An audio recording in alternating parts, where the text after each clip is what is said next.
So when it comes to tubes, otherwise known as endotracheal tubes, remember that they really come in two flavors, and that's simply called cuffed or uncuffed. And on the big people side, meaning adults, remember they got cuffed.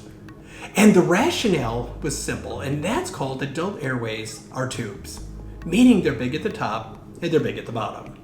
And if in the heat of battle, meaning in a patient who's actively crashing and burning, if you were to go ahead and intubate them, forget to inflate the cuff, and start bagging, where's the air go? And it's simply called out and around the tube.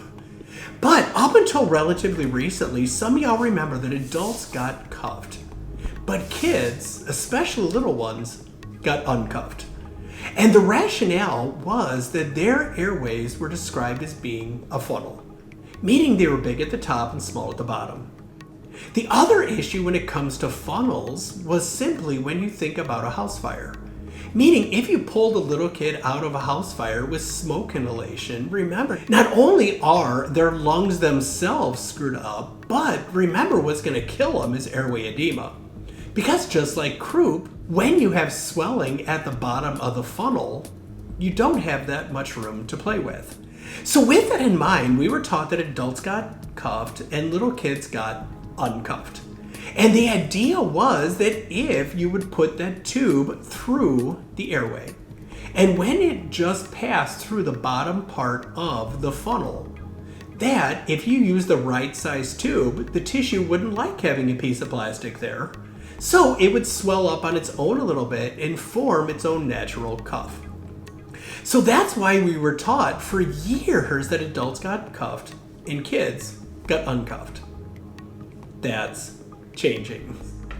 More recently, now EMS, ER have caught up with pediatric ICU and anesthesia, saying you can use cuff tubes in kids.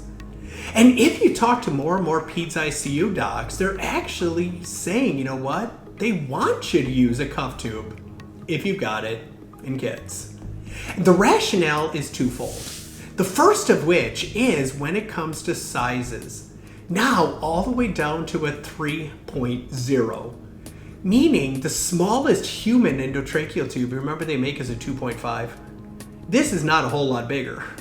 So what that means in real life is if you're in the baby ICU, they still, as a rule, use uncuffed because we've always used uncuffed for the most part when it comes to babies.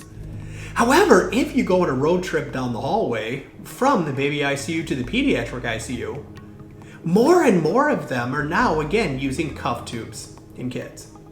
And their rationale is, number one, as we touched on, all the way down to a 3.0, they now make cuff tubes for kids.